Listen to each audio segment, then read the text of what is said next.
Our first guest rose to fame on That 70s Show. Now he stars on one of the most popular shows on television, NCIS. Give it up for Wilmer Valderrama. Tell us, where did you grow up? So my parents met and fell in love in Miami. So they had my sister and me in Florida. We were born in Miami. And when my sister turned 2 and I turned 3, my parents decided to move back to Venezuela. My father is Venezuelan, my mother is Colombian, and I was raised in Venezuela until I was in Colombia, you know, but I was raised mostly in Venezuela until I was close to 14 years old. And, you know, unfortunately, Venezuela was going through a very difficult time economically and politically, was not stable, and it was very, very fractured. My father saw this as, you know, basically a sign that we should come back to the United States and you know, my dad wanted to give us, his kids, a shot at a better education that he ever had and a better shot at a future. So we came here in 93, 94, and, you know, didn't know how to speak English, didn't even know how to count to 3. So I was raised there and with, you know, with my criollo music and mis arepas, you know, and then came to the United States, you know, back in, it was about 14. Wow. Well, we're grateful to have you. Okay, talk about that 90s show. What is it like being back after, right?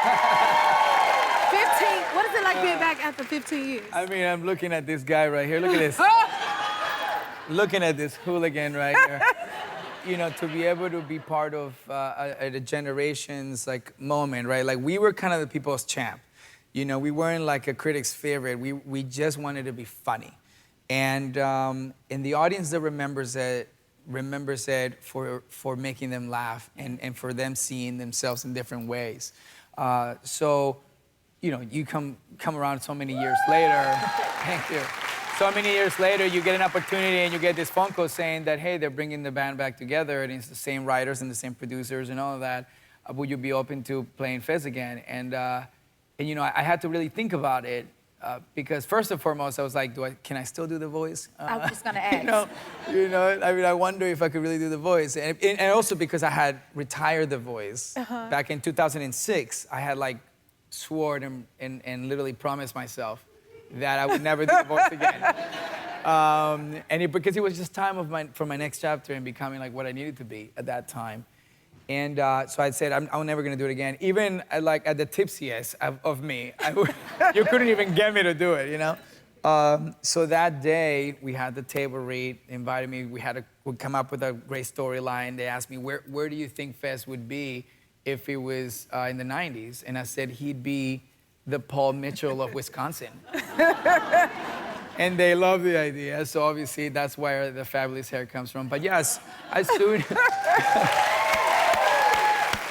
soon as I opened the script and the first line came out of my mouth, it was emotional. Like, I got a little choked up because I heard him again. And it was just a beautiful moment to relive that. And the fact that, you know, Netflix was able to put it on such a stage where everybody around the world that had found it some way, you know, I found it again, and that all of you connected with it.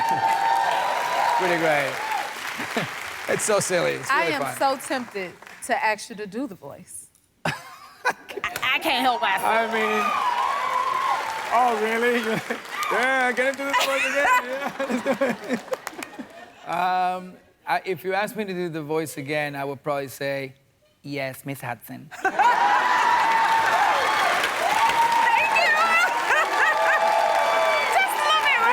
You're the only one that got me to do it. So many people asked me to do it, I just literally said no. I'll even put TV. I promise you I'll never do it again. Yay, we got it here. Yeah. We won't ask you. That's all we need. Thank you for that. I know that there is a rat in this prison. And I'm sensing that rat is you. What did you just say? Sit down, rat. Oh, you do talk. I thought you just stood there like a big... If you ever call me a rat again, you're next. And your daddy is not going to save you. Amazing. We're back with Wilmer. Okay, season finale of NCIS is next week. What can you tell us about it? Well, it is an official season finale with a cliffhanger, so that much I can tell you. That much I can tell you right there. The cliffhanger here is that it's a very personal storyline. It's something that we untapped from Torres that we don't expect, and something breaks in Torres, and he, I don't want to say much, but there is, much in his nature, he will be going rogue and doing something he really shouldn't. Okay, that was some good stuff, right, guys? You did a big crossover episode. What was it like working with LL Cool J? Oh, the crossover episode with LL, yeah, so that's my guy. That's everybody's guy right there. Guy. In the crossover episode where I finally got to work with LL, which I've known LL for, for a bunch of years. I had also done Lip Sync Battle, so we had done all that stuff. So being on set together was phenomenal. And, I think like all of us are probably thinking it, like immediately it probably took 5 minutes of me being with LL when I was like, I mean, we need new music, right? like, let's go. Like, it's important for the community. Like, this generation needs to hear what rap really is, You better tell it. For real, it's like someone like him who pop culturally has our hearts. When he comes back with what he really, is, for the legend that he's always been, I think it's gonna be incredible. So there's a picture where I'm laying in this. There's like a murder case. There's a body on the ground, and I'm sitting in this bed like this, and LL's sitting in the corner there, and then he's playing me some of his new music, and I can't say a word because I know he's gonna do his thing, but it is everything we want him to do. Oh. It's great. If you like this video, smash that like button and subscribe to the Jennifer Hudson Show YouTube channel. Check your local listings or visit jenniferhudsonshow.com to see when you can watch full episodes in your area. And don't forget to sign up for the newsletter.